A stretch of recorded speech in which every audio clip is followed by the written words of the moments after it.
All right. Welcome back to the show, everyone. We've got a great lineup for you today. Super excited to bring on our vertical titan, Martin Roth. Now, Martin, he was the CRO of LevelSet from literally their first dollar of revenue all the way through their $500 million acquisition by Procore. He has some incredible insights to share with us on, just scaling your sales team and some thoughts around how that's changing in the era of vertical AI. So excited for that one. Luke, how you doing today? You pumped up? Good, man. Let's do it. Ready for another episode. All right. Well, before we bring Martin on, as usual, let's hit the vertical pulse. So, Luke, you're bringing up our first one here. So, GCAI, all you listeners may have seen this one, and it is an emerging, growing name in the exciting category of legal AI. I thought this one was worth talking about. I mean, one obviously great Series B round came pretty quickly after their Series A. So, I'd say on a great trajectory. But I think it's just also a little bit different than a lot of the legal tech or legal AI that we have been talking about. So in that category, obviously, Harvey looms large. And Harvey, they sell into law firms, typical law firms you think of, Cooley, et cetera, right? GCAI, as the name implies, is selling into general counsels. So in-house legal teams, corporate counsels, et cetera. You can see from their logos, some of their customers. So it's a bit of a different category. And I think that we are seeing a few others in in-house legal AI that are doing quite well. There's a bit of a difference, I think, in terms of incentives, right? So a lot of people talk about legal AI, and a big challenge there with law firms being that, they bill by the hour. So if you bill by the hour, do you want more efficiency? Do you want to reduce the amount of time it takes you to, whatever it is, review a document or prepare a draft? The incentives might be a little bit different with in-house counsels, right? Because their time is salaried and, they want to make those workflows more efficient. Clearly, we're seeing the uptake in terms of revenue. Maybe just to hit this round on GCAI real quick for those folks who want to check it out. $60 million Series B, that was led by Scale and Northzone. That was I think just over a $500 million valuation. And they have today about 1,000 customers. They've gone from, to about, I think, 10 million ARR in about a year or less.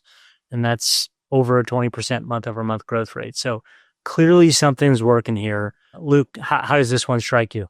I mean, I love it. I think it's awesome. Nick Tipman, friend of the pod with Tip Top VC, I think was one of their first investors. So he's obviously amped and, great markup for him, I'm sure. But yeah, I guess the question I have for you, Nick, is going from 0 to 11, or call it like 1 to 11 in 1 year, does that command a $550 million valuation?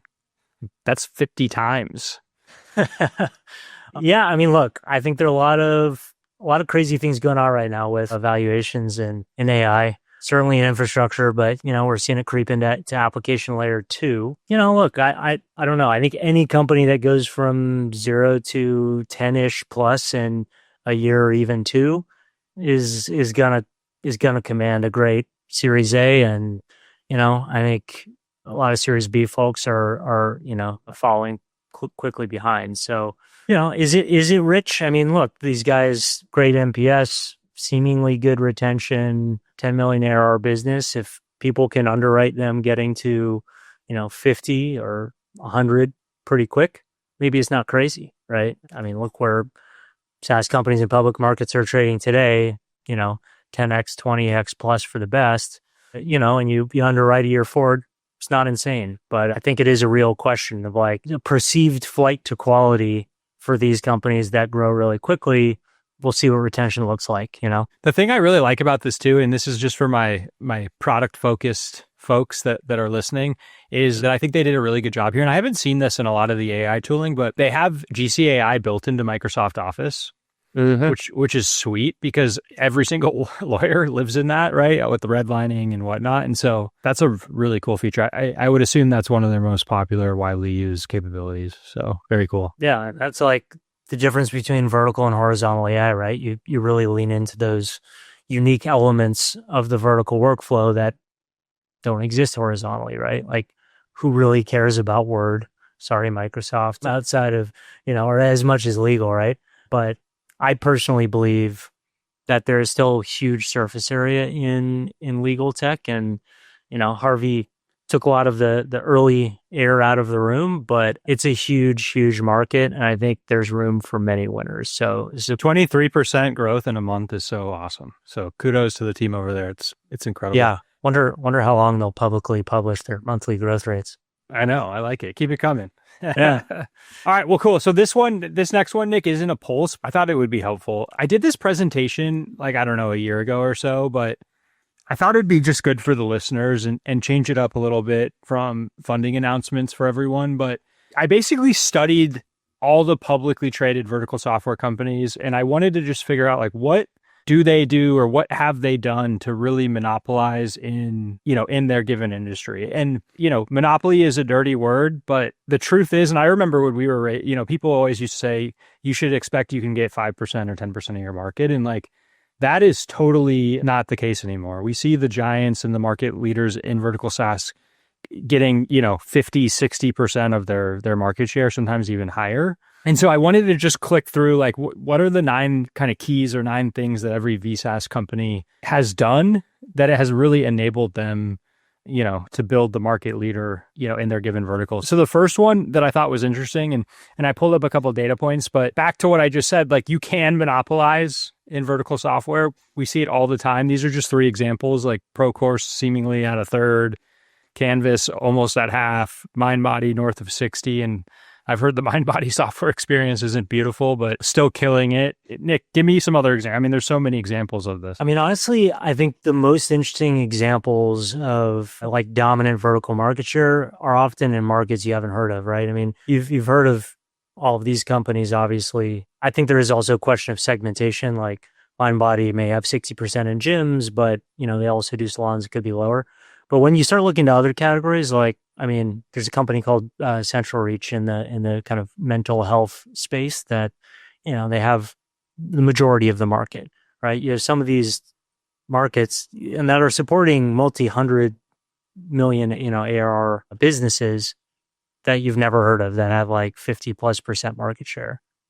It's definitely a good point to highlight. And so I think that, like, the standard TAM advice, no vertical software founder should listen to. I think this is actually less contrarian than it used to be, but you should target 100%. And we've had multiple people on the pod that have talked about this. Like, their focus is literally, how do we own this and how do we become like the key layer? I mean, the guys at Moxie in MedSpa, that's all they think about. Balir, Alex from Sense, who was at the Vertical Software Summit, all he thinks about, like, it's a good thing to think about. The second key that I noticed, and I love this tweet from Parker Conrad, at scale, all B2B products converge.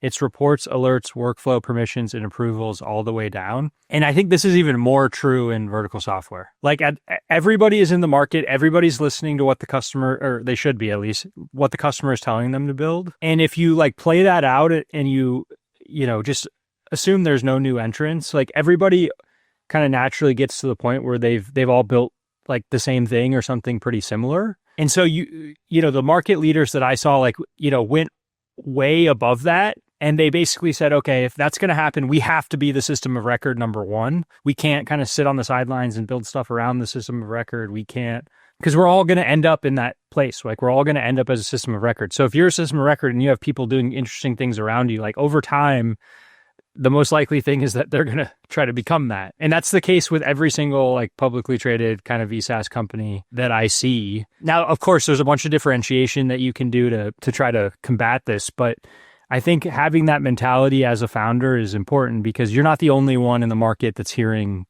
where the gaps are and what needs to be built and why it needs to be built that way. So yeah, would love your view on this one. Yeah, no, I think it's a great point. And I mean, honestly, it's a really important consideration in this era where a lot of the fastest growing vertical AI companies are truthfully point solutions, right? If you look at, Rilla, which is doing, kind of voice recording for the purposes of training. And obviously the product is expanding a lot, but it started as a point solution, right? It wasn't the ERP. You can look at, Magic School. I mean, even a bridge you could call point solution. So what is that path to defensibility? And we've talked about this many times. I think you need to become some sort of system of record. It could be a new type of system of record that lives alongside the ERP. Maybe that's your bet. Or, maybe your bet is the switching cycle and taking out the incumbent. But at the end of the day, I think that is the only way to build ultimate defensibility. Okay, so I love that point. And so I call this the platform law, Nick. I think it's really interesting. And I actually threw in a couple examples here as well. So have you ever heard of a company called Corel? Of course. Word perfect. How could I forget? I literally, when I was doing this, I had no idea that, like, I think I was probably, I don't know, I was probably a young buck, and I can't quite recall it, but you used to have to, Microsoft OS did not come with, what today is Word, right? Installed on every single machine. And so there was a company called Corel that would just make, a CD, and then you'd have to buy that, and then you'd have to go install it on your desktop. And so, like, I don't think Corel is around anymore. And this is a perfect example of, like, you have to become the operating system. Microsoft Teams versus Slack is another one. Like, I know in the tech community, Slack is the prominent player, like most widely used, but Microsoft does this all the time. Like, they have their Office suite and they see something growing and kicking ass like Slack was, and they plug it into their Microsoft Office suite. And all of a sudden, this is the usage difference. They're at 75 million users, like, shortly thereafter, massively surpassing Slack. So, this is like this whole example of swallowing the frog and becoming the system of record on a grand scale. But this plays out in every single vertical, every single industry. And I think these two are good examples. Yeah, I mean, I think this is really relevant today because, Slack is a great example of, or, you could even compare Zoom as well, right? You're the first mover in the space, it's beautiful AI. It's a great user experience, and, it has great adoption early on. And for a long time, Teams it was dog shit at first, right? No one wanted to use it. In fact, some people will still say that, but you could steadily see over time it got better and better. And now you hear a lot of people say, well, it may be like 10% worse, but it's cheaper and it's integrated. And so I think we're starting to see over the last couple of weeks, we've seen kind of a rise of Gemini versus, ChatGPT. Does the same thing happen with, kind of Google's workspace? 100%. Yeah. Now we're starting to see this, ChatGPT, obviously dominant kind of AI provider today, but they're all racing to kind of win this OS layer, and that happens in every single industry, right? There's someone who already probably won the OS piece in each vertical, unless it's a net new one, like Dutchy and cannabis a couple years ago. But yeah, I mean, it's tough to pull people off the OS, and AI like creates this extraordinary opportunity where, just like ChatGPT is fighting with all these others to win that layer, like there's going to be a AI layer in every industry. At least that's my belief. Yep, absolutely. Martin's knocking at the door, so let's get him on. I have a whole blog post I'll link in the comments where I go through nine different keys to really becoming the dominant player. I wanted to just highlight a couple because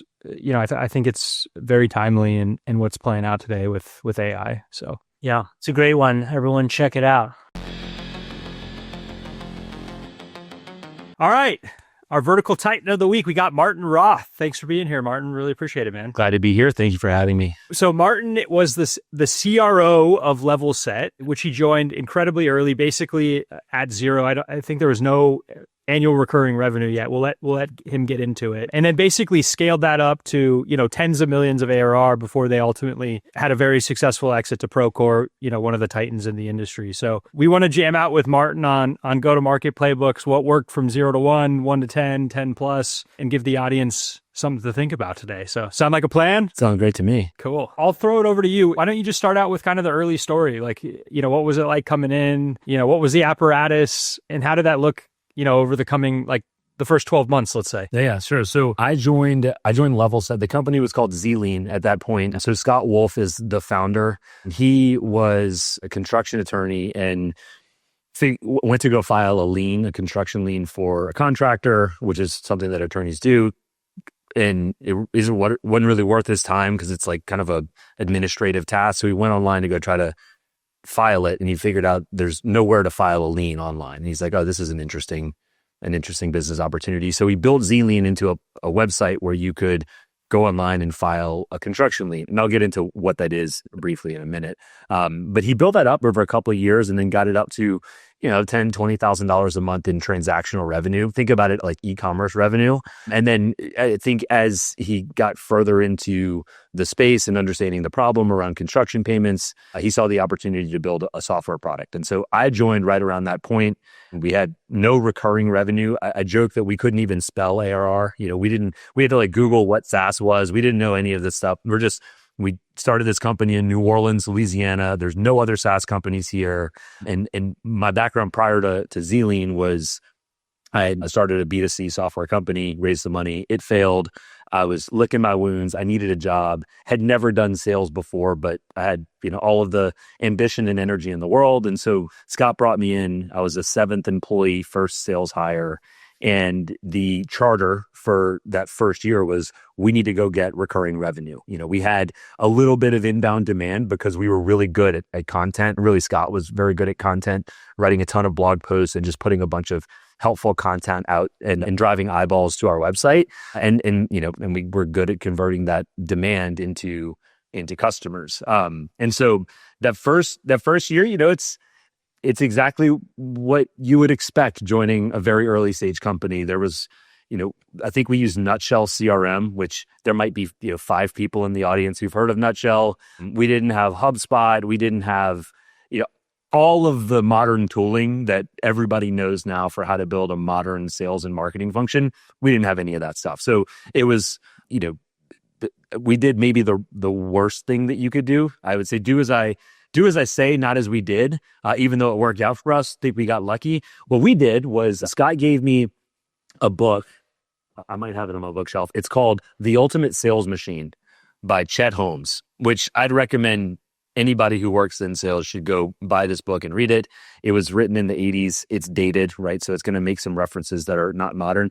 But there's one piece of this book that talks about what they call a Dream 100 campaign. And it's really simple. Go put 100 logos in a list and call them or write to them or email them or do something to get their attention once a week, every week, until they either tell you to go pound sand or they close as a customer, right? And so that's exactly what we did. We picked the biggest companies we could ever sell to that needed to manage construction lien rights. And it was like ABC Supply and ThyssenKrupp Elevator and, all of the Caterpillar dealers across the country and, Martin Marietta Materials, these huge billion-dollar publicly traded companies, many of them, and here's little old me, like 23 years old, like never really sold anything before, trying to get the attention of CFOs and VPs of credit at these large companies.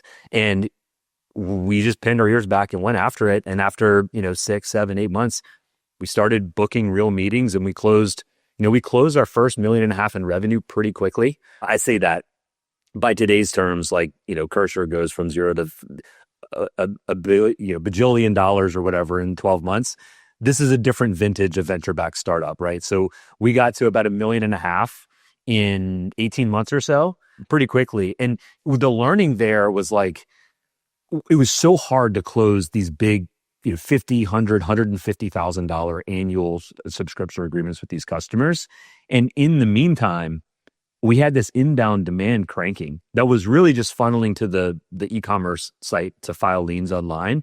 And I had just hired our first salesperson who was taking this inbound demand and trying to convert them to be small SMB subscription customers. And these types of customers were not publicly traded companies. They were like, home service contractors or electricians or plumbers or, small lumber yards. And I remember specifically, so we were going after this equipment rental company that's based in Las Vegas. I won't, their name is not relevant. And it took me like 6 months to close an $80,000 deal. And in that same period, we had closed like $200,000 in SMB revenue, like very SMB. Like $3,000 to $4,000 a year average deal size. We closed more than double the amount that this large equipment rental company was going to pay us.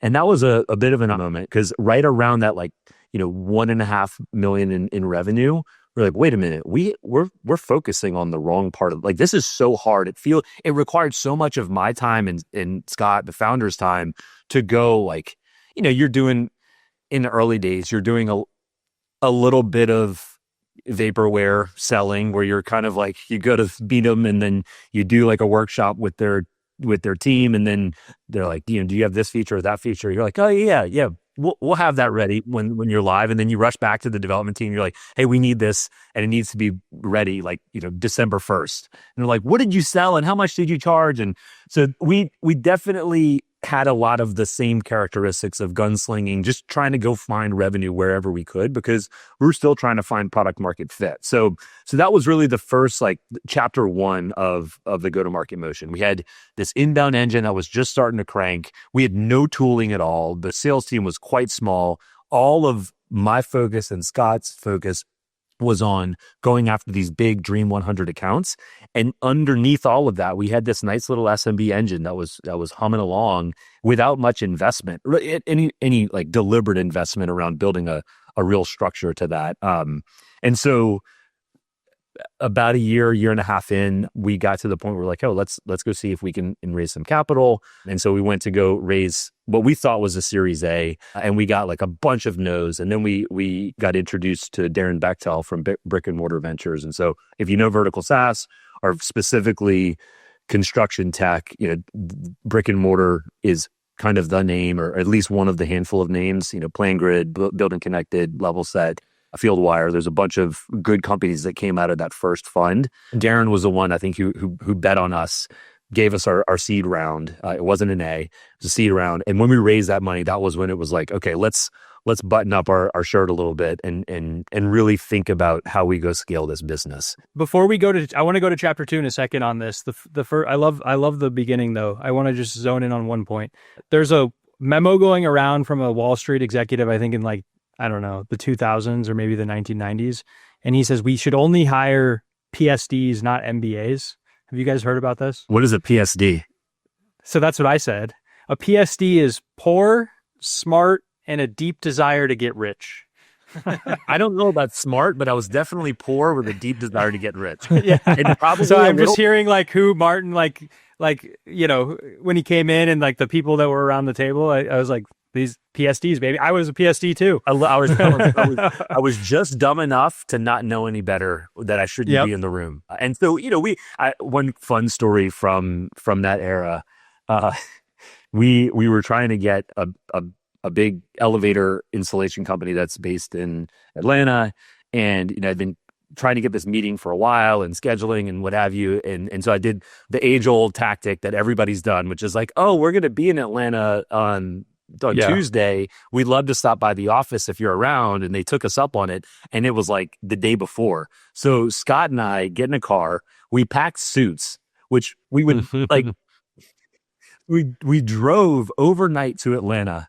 And we have the meeting in the morning. Ended up being a great meeting. They became a customer. It was like one of our first real enterprise, like $400,000 a year customer. They helped force. There's a 2-drink story about how that all went, because like it was definitely challenging to onboard, 130 end users, and like the product had to change and all that stuff. But when we got up there, the executive who ultimately made the purchase decision, he's like, oh, well, let's go get lunch. And so we said, yeah, we have a car, like we'll drive to lunch. And we walk, and Scott on the back of his car had a Tulane sticker. Tulane's a university in New Orleans. And the executive kind of stops. He goes, did y'all drive here? And we're like, oh yeah, New Orleans is just around the corner. Like, yeah, it's easy. We get up here all the time. We were wearing suits. None of this was like, it's just an example of you do whatever you have to do to get the meeting, to get in the room, because everything is new. Like, you don't know anything about how these people buy or what's important to them. And so there was a lot of scrappiness in getting that first $1.5 million to $2 million, especially with the enterprise customers. Just maybe one more question about those early days. So I think this was a really interesting time in construction software generally, right?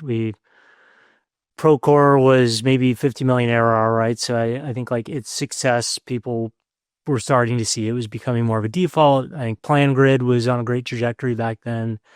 Was it clear to you guys whether you would be a system of record, a point solution? Did you care about competition at all, or was it really in those early days just let's just grow and see what happens? we were not that strategic about it in that, thinking about system of record versus what system of intelligence. I think we would probably, if we knew then what we know now, we would probably categorize ourselves as a system of intelligence. What we did have is we had strong conviction that the construction lien right was the backbone of all of the issues that relate to payment. And we knew that if, like, wherever you have an emotional reaction to something, there's dollar signs on the other side of that. And it was done all with paper before you guys had brought it to For the the most part. I mean, our competitors at LevelSet were what they call, by the way, just for the audience, Zlean and LevelSet's the same thing. I can talk a little bit about why we rebranded and why that made sense.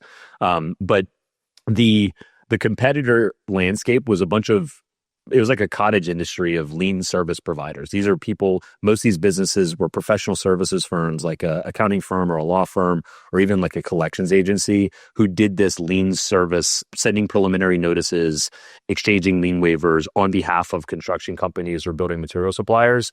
They did it as like a services. An ancillary service. It wasn't their core business. And so, what we learned early, and you credit Scott for having the vision, we had this strong conviction that the lien right was the backbone, because on the preliminary notice and understanding the payment chain on a construction project, you knew who the owner was, who the bonding company was, who the GC is, who the specialty contractors are, and who all the suppliers are. So we had this like interesting window from the bottom up, like looking up on the construction project, where we could see everybody who was participating. And generally we knew who was getting paid and who wasn't getting paid. Now, early on, like, AI wasn't really a thing. We were fortunate that our CTO, Hisham, had a 10-year history in machine learning, and he'd worked on autonomous vehicles and, was certainly like on the forefront of some of the research of that, like in the early days. So he had a brain for how we were building our architecture of the database.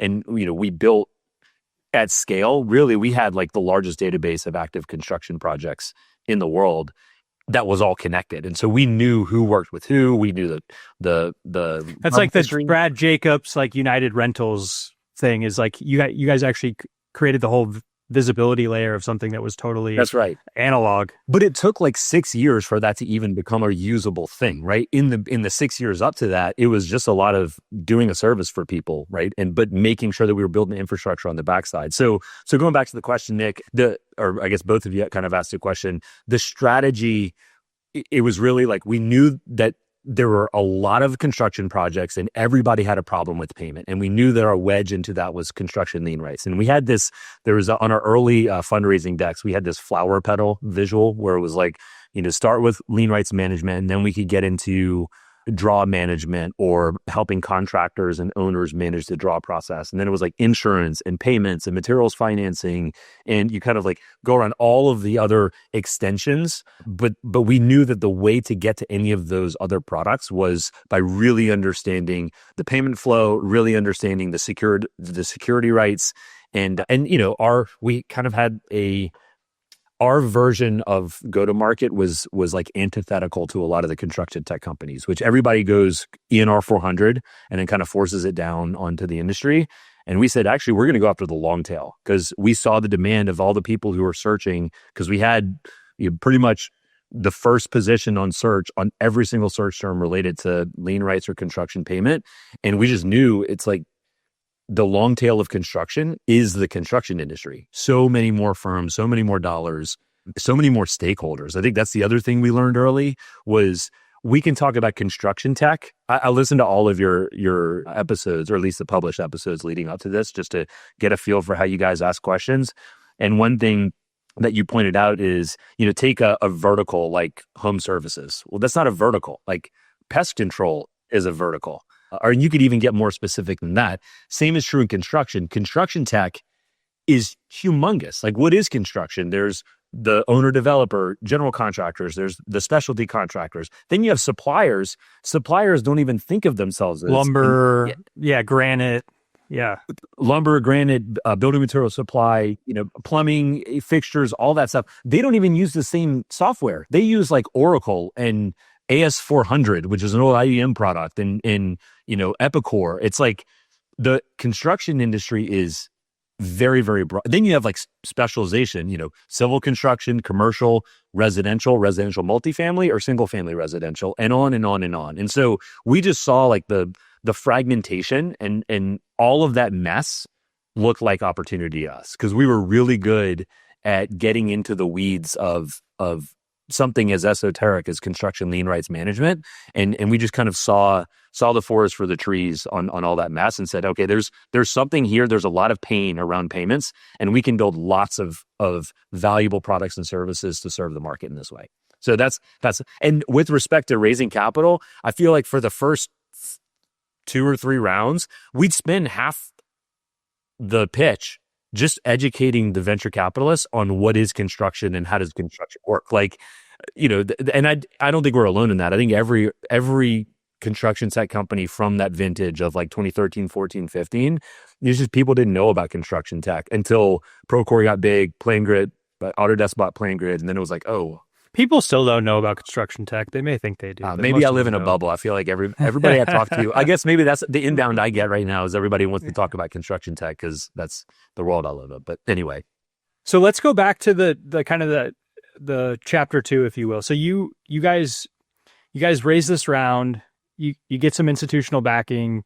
It becomes very clear that like the mid-market enterprise cycle, like the success of that doesn't translate to what's happening with this like inbound kind of content engine that you spun up. That starts to become obvious to you. What's next? Yeah. So a whole bunch of heartburn and heartache and challenges came next. So what happened, I call the story this way: 0 to 1 took like 18 months. 1 to 10 took like 6 years. 10 to 20 took like 18 months. So what the hell happened between 1 and 10? Right. Yeah, don't leave us hanging. Yeah. So the shortest way to tell this story would be we really were trying to fly 2 planes at once. We had enough of an install base of large logos that we had to service. And those large logos, they were really building material suppliers. That was our enterprise play. Like, we didn't really sell to Turner or DPR or any of those large companies until much, much later when our product started to serve commercial general contractors. So we had this one plane that we're flying where we're going after large building material suppliers. And that became really important because large building material suppliers or equipment rental, United Rentals and Sunbelt and all of them, they rent equipment to a lot of construction projects, and they sell materials to a lot of construction projects. And in a backwards way, we walked into a really great data asset that we could learn from. Right? Again, we didn't take advantage of that until later, but that was a nice advantage of going after that enterprise customer. And then on the SMB side, we had this nice inbound engine that was the traffic was low, but we get 30, 40 leads a month, 50 leads a month, which is pretty significant. These aren't demo requests, by the way. These are people downloading white papers or like free forms that they could use and high intent. Yeah. Intent, certainly. I mean, look, nobody in their free time is Googling how to file a construction lien in Broward County, Florida, like for fun. Like, there's definitely a pain on the other side of that search. And so, we did like most companies do in their early stages. We weren't clear on what our sales playbook was. We didn't really have a strategy other than we knew we could go get suppliers, and we knew we needed to continue working the inbound. And we needed to keep building the product. The product definitely had to expand beyond just sending notices for people and filing liens for people. And so, we got to like 3 or 4 million. It was like we were doubling every year. We were growing at a nice pace for that stage of company at that time and that vintage.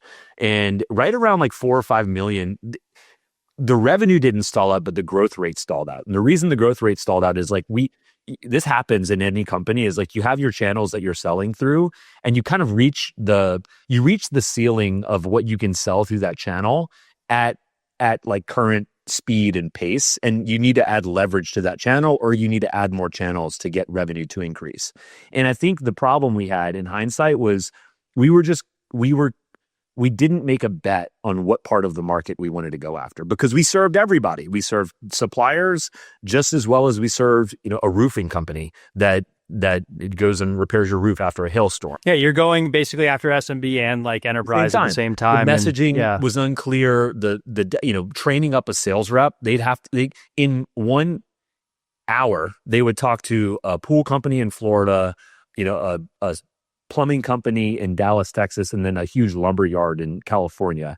And the context switching is a killer when you're trying to onboard and ramp reps up and on and on. And so we were just spread across too broad of a market. And right around that time, we had just raised our Series B's. So again, we raised 45-ish, 46 million total across 4 rounds. We did the brick and mortar round. We did an A round with Altus Ventures. That was a $5 million round. And then we did a B round with S3 Ventures out of Austin. And that was a $10 million round. And that was like, it was clicking ish. Like we were growing well, but we didn't really break through until we got discipline around the sales playbook. We really focused our efforts on the SMB. That's what happened is the entire sales team just locked eyes on, we're going to go after the long tail of construction to the exclusion of everything else. And then that meant is all of the enterprise, like we weren't dumb. Like we weren't going to say no to people who were interested in working with us. I just ran as sales leader or VP, whatever my title was at that point. I just ran the enterprise pipeline off the side of my desk so that the team could focus. And we were really focused on repeatability and playbook. Was that a company-wide strategy, or was that just like, we're just going to do this on the sales function? No, that was... I'm seeing it. Okay. Yeah. I mean, except for that, our operations CS and support teams, team, yeah. like they have to serve the install base. So it ended up being like anywhere from 60 to 80% of our revenue came in from SMB, and then 20 to 40% came in from like what you would call mid-market or enterprise. And then it normalized that at scale to about 40% came from mid-market and enterprise and 60% from SMB. So what did that mean in terms of changes on the ground, like to the sales team, to the collateral, to training? Like, how did you reorient to SMB? Yeah. So a few things. The first thing we did was, one thing I talk about often when I talk to founders of vertical SaaS companies is your market is finite. Even if it's big, like it's a known quantity. And so the first thing you need to do is you need to know who is in your market. Make sure, to the extent that you can, find every single firm that you could possibly sell to and tag them and make sure they're in your CRM. Because whether they're on an outbound list or an inbound list, you want to make sure that you know who is in your market that you're trying to sell to so that you can specialize and focus on the segment you want to focus on. Right around 20, whatever, probably 3 million in revenue, we switched to Salesforce and had like a real CRM. I'll save my comments about Salesforce. I have a love-hate relationship. Like, you have to have a real CRM. We adopted HubSpot and like professionalized all of our inbound. We built a real content motion, built a content team. We started to really think about programmatically mining our 5-star reviews, and we bet on Trustpilot as like the platform where we're going to highlight our 5-star reviews. Started harvesting customer stories. We got really clear. Vision, mission, values is important at every company. We got really clear on what our values were. We had a pretty mission-driven culture, and I know people say that stuff all the time. I mean, we spent so much time in the first 2 weeks of every onboarding in any function. Product engineering, operations, CS, sales, didn't matter. We spent a ton of time making the pain that we solved for customers feel very real, so that everybody on the team cared about what we were doing. Because at the end of the day, we helped people get paid faster on construction projects. And it turns out everybody in construction has a payment problem, right? Average time to get paid for a specialty contractor in America right now is 83 days. That's after invoice, by the way. They're already floating it for 15 to 30 days whenever they do the work, because their laborers, they ain't waiting. Like, they show up on Friday and they want to check, right? And by the way, your supplier, you're on net 30 terms if you're lucky. Usually it's net 15. If it's not, you got to pay right now whenever you leave the shop. So we really spent a lot of time educating on, this is the market, this is the problem we solve, this is the way that people solve this problem, unless they use something like LevelSet. So we really, they call it like drink the Kool-Aid or whatever, but we spent so much time getting the team bought in, and we illustrated that and like made it come alive through all the customer stories and the 5-star reviews. And there was so much customer focus. And so I think that was an important evolution right around 4 or 5 million. Was we first of all focused on it from a go-to-market standpoint, and the marketing and the messaging and the content and the sales execution.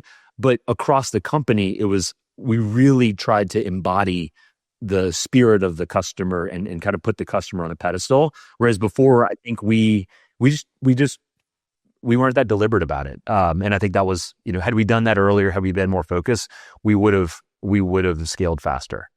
Did you see any difference in kind of sales talent that maybe had some exposure to the construction world versus just great athletes from software companies? And did that preference, if you had one, change over time? Yeah. Early version of me was like, I read Mark Roberge's book just like everybody else did. I'm like, oh, I'm going to go find a former Olympic hopeful, and they're committed. And then we learned that like hiring in sales, especially like hiring for the raw characteristics of the individual, are so much more important than whatever their prior experience is. And because we had an SMB sale that was like a $5,000 ACV sale, I didn't care what their prior.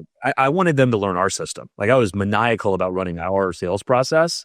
That's when the acceleration happened. Once we really knew how to onboard, what the steps are and I've got like my methodologies, which are not relevant to this conversation. But once we got religion around that, then it was like, I'll take an Uber driver, a bartender. I don't care if they have, what was it? Poor,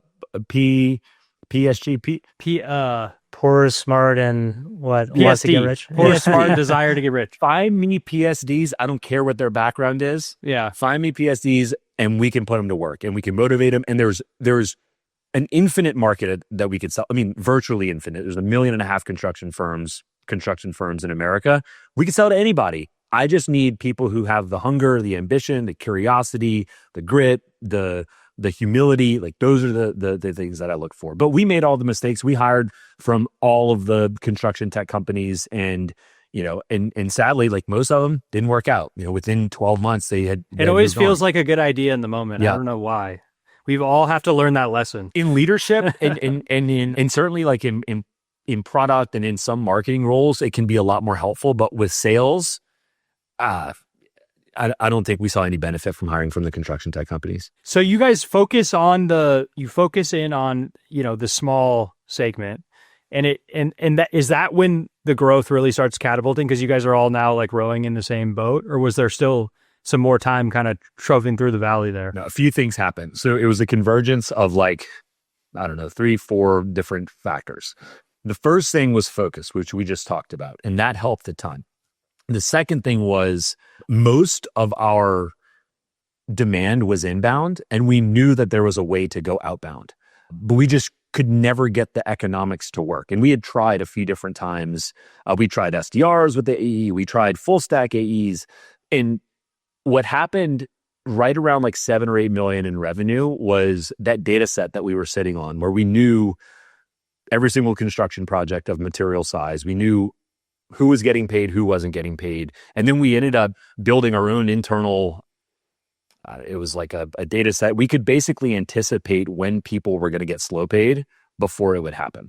What we figured out, and this is like, you got to get really deep into understanding the workflow of liens and all the rest of this stuff. But what we learned is like, if you're on a project and that contractor is on a different project and that other project has a lien, then that contractor is probably going to withhold funds for a little bit because they need to figure out what's going on and make sure that they protect their cash flow. And it's not like you're not going to get paid, but it's like just a little bit of a slowdown. And what happens is all of the best relationships with the contractors get paid first. Because what do? They pick up the phone and they call and they say, hey, look, like, they're on good terms. They're going to get paid. So everybody else in the project that doesn't have a strong history or strong relationship just gets drug out. We had this data set. So we started using our own data in like, I want to be careful here. Like we weren't doing anything, gray hat or whatever. We were very upfront with the customer. The data was anonymized. And we also were pulling data from public databases. And we were all 3,000 some odd counties in the country were sending us building permits and all the liens that were filed. So like we had built a real juggernaut of a data set that had these signals. And so once we started using signals to anticipate when people would have payment problems, that outbound sales teams, oh my God, it was like our conversion rate from lead to customer. So like from qualified inbound lead to customer was, we could never get it over right around like 5 or 6% at best. And we had, hundreds of thousands of examples of this. Never get it over 5 to 6%. Lead to customer on that outbound side for the SMB team for a $5,000 sale was like 7.5%. And so once we saw that with like 2-3 reps, then it was like, okay, let's go. Like, let's go as fast as we can. And that was really the story of 2019. And then we raised a $30 million round from Horizons Ventures. And then March 20th, That's like the best part in any company is when you like you figure out the economics and you just have to put a quarter in the, the gumball machine and you know exactly what's coming out. Like, it's so cool. Even just figuring out qualification, because I think for so many, I mean, it sounds like you guys were in a unique position where there was actually data to be able to figure out, at least to some extent, intent. And that's, I mean, I feel like that's a big ongoing bottleneck for a lot of vertical businesses is like, if you do not have data that gives you insight into intent, it's really challenging to move that 5%. Now you can move, like, make your demos better, whatever it is, but that's pretty cool. That's absolutely right. And the other thing is that it wasn't anything about the size of the data set or the timing. It just took a long time of different tries and chances and experimenting to figure it out. Like, we probably could have figured that out 4 years sooner. We just didn't. Maybe a lack of focus or what have you. But so anyway, the data was a piece. We ended up turning that data set into a product. And that was like one of the first times we really launched a product and it just like started selling as a different module. We could sell it into install base. We could sell it into new customers as a package. A few other things, like we finally figured out our packaging and what our real value metric was, which is always a challenge in those first 2-3 years, not knowing how people value your product. We started going multi-product, so we introduced payments as a product. It was just a convergence of a lot of stuff. And then the last thing I'll say, like right as we approached 10 million in revenue, that was when we, up to that point, customer success had owned upsell and expansion. And it was good, like, or it was fine. I guess we didn't know any different. But the thing is, customer success is the most important job in the entire company. And they're inundated with all of these responsibilities that they have with the customer. They have to run the QBRs. They have to keep the customer happy. They're, part-time firemen because they have to deal with issues that come up with the account. Oh, by the way, they also have to ask for a 5-star review and they have to ask for referrals and they have to schedule they're like the busiest people in the org. No doubt. Oh, and by the way, we're also going to saddle them with like, can you go have commercial conversations that are kind of awkward and you're not really a salesperson and you don't like having sales conversations anyway. And so it took us a while. Our VP of customer experience, Gretchen Lind, we've worked very closely together and she's like, okay, Martin, we'll let sales run upsell and expansion, but we want to have close eyes on it. And then it took like 6 months for us to not step on our own feet where like 4 people called the same customer in the same day kind of thing. But once we figured that out, that was when it felt like we were really cooking with gas because the net new was working. But then what we realized, like we were sitting on a sleeping giant because we had $10 million of install base that nobody had really intentionally sold into in a thoughtful way. And so, just to use numbers, like order of magnitude, I think we were closing, $50,000 to $60,000 a month in expansion and upsell, and we were adding $600,000 a month in net new. And within 6 months, it was like a million and like 800,000. Like that was a story of 2021 where we were at 10 and just ripping. Like outbound was working, inbound was working. We had spun up the enterprise sales motion with a proper enterprise sales team and SDRs and a mid-market team. The messaging was tight. We had multi-product and we had an install-based sales team. And we were adding like 2 million in net new every single month. And it felt like we had caught a tiger by the tail. So what was that ACV evolution? So you had your first product, by the numbers, primarily SMB. Like, what was that ACV? And then after you figured out a couple of these upsell products, where did it grow to? Yeah. So in 3 buckets, SMB, mid-market, enterprise. SMB was about a $5,000 average deal size. Mid-market was like a $25,000 to $30,000 deal size. And then enterprise was in the 6 figures, 100 to a million. I mean, we had some big customers. We had some slightly big customers. SMB was where it really got interesting. Like I'll tell a funny story. In the early days, in the first million, we had no idea how to package the product. And so we would sell people on like a $1,500 a year plan. That was an all you can eat buffet and like didn't have any of the measurement on usage or any of this. And so like 5 years later, we go do an audit of how much is the customer paying us? What is their usage? And what would we price them at now if they went on modern pricing? We had some customers that were paying $1,500 a month that should be paying like $60,000. I'm sorry, $1,500 a year, and should be paying like $60,000 a year. Right? There was that much difference in usage versus what they bought.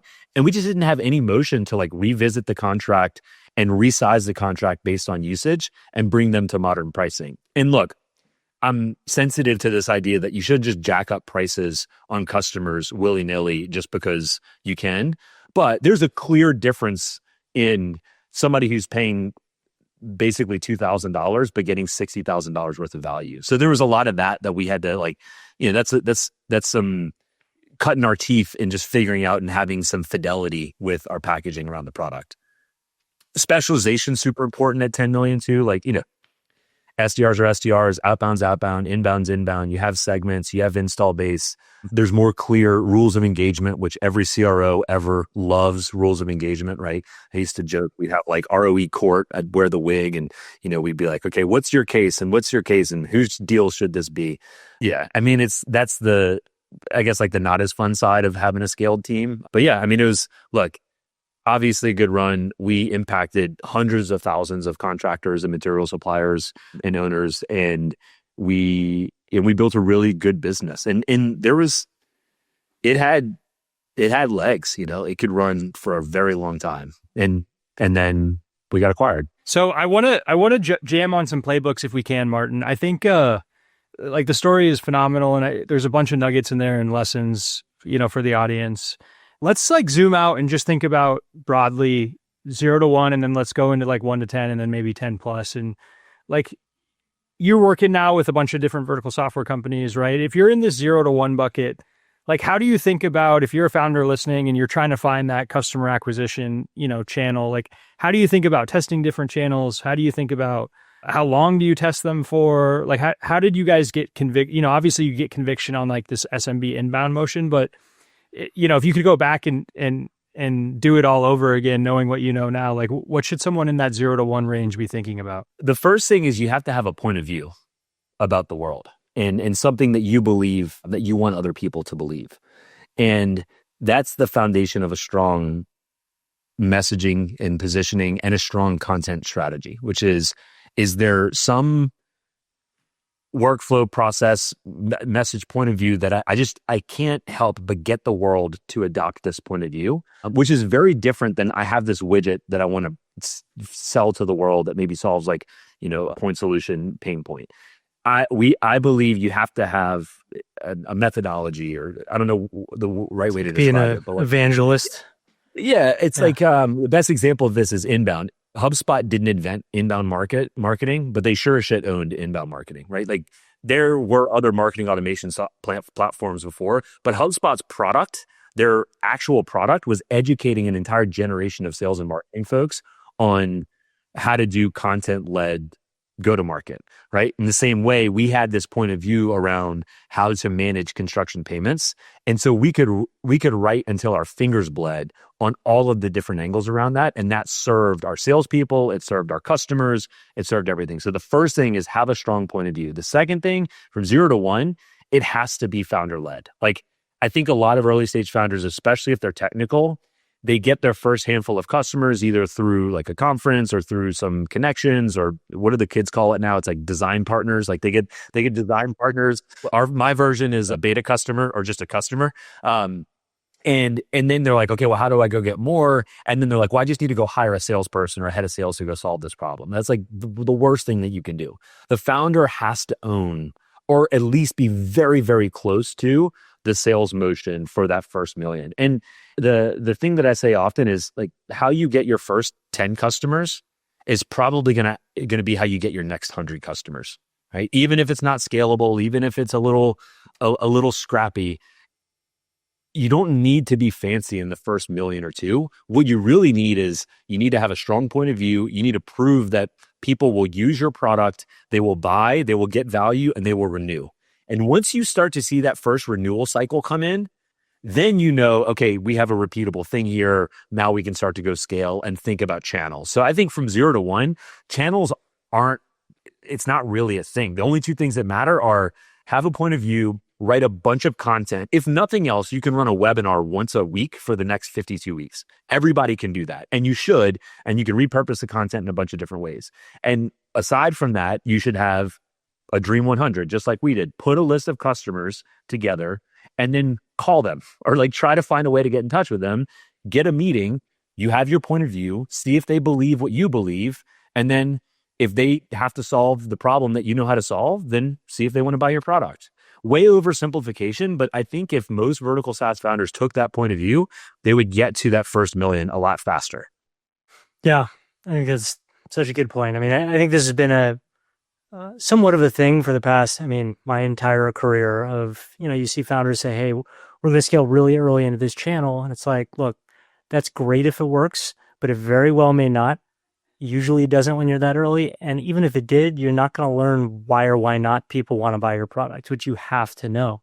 So Martin, moving to that 1 to 10 phase, right, was the toughest for you guys. I think it turns out to be the toughest for a lot of companies. What's your like top 1-2 pieces of advice there? Don't fall victim to shiny object syndrome, just like me and everybody else. I think if the first or earlier part of our conversation is just focus. Like once you get your first million, look at who the customers are, who are the best ones, the ones that you want 100 of. Really build your personas, your ideal customer profile and the personas around that. And then 1 to 10, it's like your channels are going to be pretty straightforward, at least in vertical SaaS. You're going to go to conferences and not like Dreamforce or, ConX, like everybody, ConExpo. It's great. I love that you spent $20,000 on your booth at ConX, but let me tell you, you're not going to get much demand from ConX unless you walk into that conference with like 100 meetings set up, right? So instead, save your money and go to 10 conferences that are like 50 to 100 people that are in like in Cleveland, Ohio, but every single person in that conference is a would-be champion that might buy your product and cares deeply about the problem that you solve. And so that's a channel, right? The other channel, again, continue to invest in inbound and content, continue to invest in direct. And I think the 1 to 10 story is like lean into the customers, right? Celebrate the customers, work on happy customers that want to renew, get the feedback, continue to build the product. Once you have a product that has product market fit that can sell, and you're really tight on what part of your market you can go sell to repeatedly, find the 2 channels, 3 channels that you know how to work, and just work those as hard as you can until it's very clear that they're repeatable. Then you can start focusing on multi-product and some of the specialization that we talked about. And then the last thing I'd say is like, don't wait too long to do install base, like account management style expansion sales. I wish we would have done that at like 5 million in revenue instead of 10. We would have grown faster and we would have learned more also. Like you just get so much value from existing customers. So then when you shift to the 10 million ARR plus range, I'm curious, obviously your top thoughts, but also just how thinking around from the sales perspective, product set expansion changed. So I feel like in that kind of 1 to 10 bucket, you're just first couple of expansions, but now you're looking at maybe a platform. So I'll tell our story with that because every company is different. I think most vertical SaaS companies, everybody read, who is it? A16Z had their thing about Toast and MindBody and how you move into embedded finance and payments. And that's our Dave Yuan from Tidemark is great about talking about the same philosophy. We bought into that just like everybody else did. And we knew, especially because we were close to the payments, that the version for multi-product for us was really like 3 things. The first was data. We had a data set that we knew was valuable and we could build products on top of that data set. So that was the first thing. Was once we have that product, how do we get that product in the hands of existing customers and how do we package it into our net new customer sales pitch? The second product we had was a payments product, so getting people to use us for ACH transactions. The third product was a financing product, like literally just short-term financing for contractors. So you could think like Build, who just partnered with Turner. Pretty interesting what they're doing, and Chris and their team are great. We had a very similar product. You could argue that we were competitive. There's probably more companies that are in that space now. I'm not as keen on it, but that was a product. And then I guess that's the extent of the products that we were selling. The thing that's important is that each of those products has a different buyer, right? Presumably. Sometimes it's the same buyer as your core product, but it's a different buyer, requires probably a different motion, and might even require different teams. And so that was something that we were probably bad at early on. So for example, when we started to sell our lien waivers and payment applications product to general contractors, what we learned is that general contractors really didn't like that our name was Z-Lien, because liens are a 4-letter word in the industry, and you can't sell to a general contractor in like when you have a combative name. So we rebranded to LevelSet because our mission was really to help everybody across the construction project. The other thing we learned is that a salesperson can't context switch between different buyer personas, different use cases, different pain points, and sell different products. And so specialization becomes really important, and being deliberate about which product you want to put in front of a customer, which goes back to like, not to bring you into the sales world, but it's like discovery. When you're talking to a customer, what are the problems they have? Only sell them the products that solve the problems that they have. Try not to make the sale bigger than what it needs to be. Once you earn their business, there's always an opportunity to serve them in different ways, which may lead to selling more products. And so I don't know if that directly answers your question, Nick, but that's kind of how we thought about it. We had a much bigger team after 10 million. We were really putting that $30 million to work. And so we had a materials finance sales team that also sold payments. We had a team that was really focused on selling data, and we had a team that was focused on selling the core product. Cross-sell is the eighth wonder of the world. No, I would say that just expansion and upsell is just recurring revenue in general.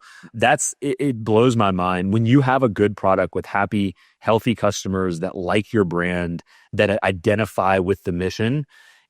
Man, it's nice. Like, here's another example, and I know we're probably coming up on time here. We sold to the smallest of small businesses, roofing contractors, restoration. Anytime construction happens at any level, residential, whatever, we sold to them. And these small businesses, the fact of that part of the market is that 20% of them literally just go out of business every year. So built in, you have 20% logo churn, right? Never mind all of the rest of the churn that you're going to get, because there's churn. There's just lots of churn. That is one of the features of selling into SMB. And what we learned as we went multi-product and we figured out the upsell motion, and one of the things that I hope the listeners remember is like, focus on the users that use. Stop trying to chase the people that don't want to use. When you focus on the people that stay and that are happy, that's where you can really grow those relationships and you can fix your unit economics problem. So we had, I guess, like on the come up, we were probably at like a 30 to 35% gross churn number, or to say it differently, our gross logo retention was at 65 to 70%. That's a tough space to be. But our net revenue retention at scale on that same segment was like 95%, which means that the 65 to 70% that stayed were accretive. And they were able to consume more because they were happy and they would stay around. And I believe had we kept at it, we probably would have gotten that 95% over 100%. And when you get net revenue retention over 100%, because, Luke, the eighth wonder of the world is recurring revenue and expansion, all bets are off. Like the growth is parabolic. When you looked at our blended revenue across all segments, we did have over 100% net revenue retention, but that was just because, like, with enterprise, you'd land and expand, and like, you could take $100,000 account and if you serve them well, then they'll spend $300,000, $400,000, $500,000 with you because you'll find ways to build things for them, what have you. Yeah, it's much easier in the enterprise segment to the retention metric itself, for sure. Makes it doubly interesting that in this current era of AI, you have a lot of people questioning whether or not, subscription retention models are the future, which, Luke, I think segues into your final question quite well. Yeah, so we'll wrap up with this one. How are you seeing everything we talked about today change in the world of AI? Like, with all these AI companies, I mean, we've had a playbook. We've all kind of learned the playbook over the last, call it, decade. Like, a lot of it seems like it's been thrown out the window or is getting thrown out the window. Like, I don't know that I agree with that. So here's how I think about this. There's a lot of the growth that I see that doesn't quite make sense to me.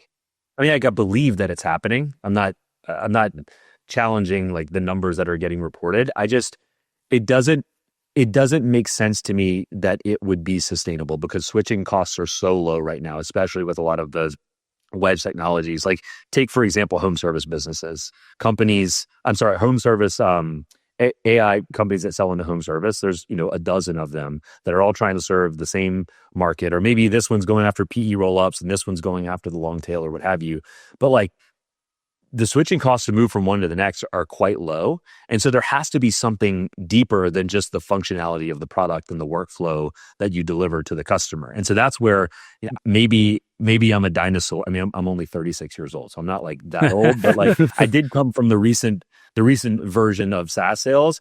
I just feel like if you have a good product and you have good customers and you serve them well and you deliver value, then I don't think that's going to change for a long time. Like what worked, if I can, my entire education and training at LevelSet was literally a book that Scott gave me on the first day. And then he put a headset on my head and was like, go call customers, right? That was my onboarding. And if I can learn from a dude, Chet Holmes, who wrote a book in 1980 on how to do enterprise sales, I'm pretty sure that's still going to be true 20 years from now. Like, unless, what they call the singularity happens and we're all, out like playing in the grass. But if you're working on sales, I just think use tactics that have been around forever, which is have a strong, like what are Porter's 5 forces, like all of the MBA level like strategy stuff still relevant. Everything around building a brand, building a point of view, building a community around your product, serving those customers, building products that are valuable, all of that stuff I think is going to be true for a very long time. And with respect to packaging, I think Nick, you were kind of referencing like usage-based versus subscription. Anybody who listens to this podcast who I know personally knows my position on seat-based pricing. I hate seat-based pricing exactly for this reason, which is that now you don't need seat-based pricing. It's all about how you use the product and the value you get from the product. And that's ultimately, that was our packaging at LevelSet. Our value metric was the number of projects that you have in the system. We didn't care how many users you had. And I'm pretty sure that packaging would still work today in the age of AI and all this stuff. And we had MRR and we had ARR and all the rest of that. But what is ARR versus MRR? All you're doing is getting somebody to commit to a longer term and basically saying, I'm going to use this much usage for an extended period, right? What's the difference between that and what Lovable does with their credits? It's like you reach the limit of the context where you have to upgrade. I agree with you, man. I always think about like Nick Poulos. My household is not that complex of an enterprise, but if I had to worry every month about like paying for Netflix based on how much I watched it, I'd go insane. And I don't think Netflix would enjoy the accounting either. So I think there is definitely like some inference costs to be balanced out. So we got to get creative, but I do think there's probably a reversion to like a high visibility, simple pricing package for most AI products as well. People just want to know what they're paying for. Tell me how much it costs. Tell me how much you don't have to worry about it, Transparent. That's the benefit now, is like you can be so much more transparent. The tooling is a lot better. We have a whole other podcast on how slick it is on like the tooling for go-to-market they have like Orem and Nooks and like it's really impressive what you can do with the tools. But like, I just encourage all vertical SaaS founders, the fundamentals of go-to-market are still true that were true 20 years ago, which is build a good product, find a good customer segment, have a strong point of view, and just care about the customers and serving them. And all the rest of the stuff is just detail. I think that's right. I think the playbooks are more adapting around the products themselves and less about how people buy the products, right? Obviously, there's some change in packaging, but specifically in go-to-market, I think I'm aligned with you. Well, cool, man. Martin, how can folks find you? MartinRoth.com. Pretty easy. I'm on Twitter. I'm on LinkedIn. Like and subscribe, all that stuff. Awesome, Martin. Thanks, man. So appreciate it. Thanks, Martin. All right. That's it for this week's episode of Verticals. Big shout out to Martin for being on the pod. I love having CROs on. I always get so much out of it. That journey with LevelSet from basically zero to, a massive exit to Procore is awesome. We obviously had Kyle on a few episodes back from who's CRO over at owner.com, and they're cranking. And so I feel like there's always a ton of actionable advice, feedback, thoughts, insights, all that from those folks. I want to give a quick shout out to Paraffin. Founders, go check out Paraffin. It's the reason verticals exist. They have incredible products, embedded spend, embedded credit, a lot of different capabilities to really help drive retention, revenue, and TAM for your VSaaS business. So a big shout out to Paraffin. And with that, we will see you all next week. Thanks for being here as always. Appreciate it.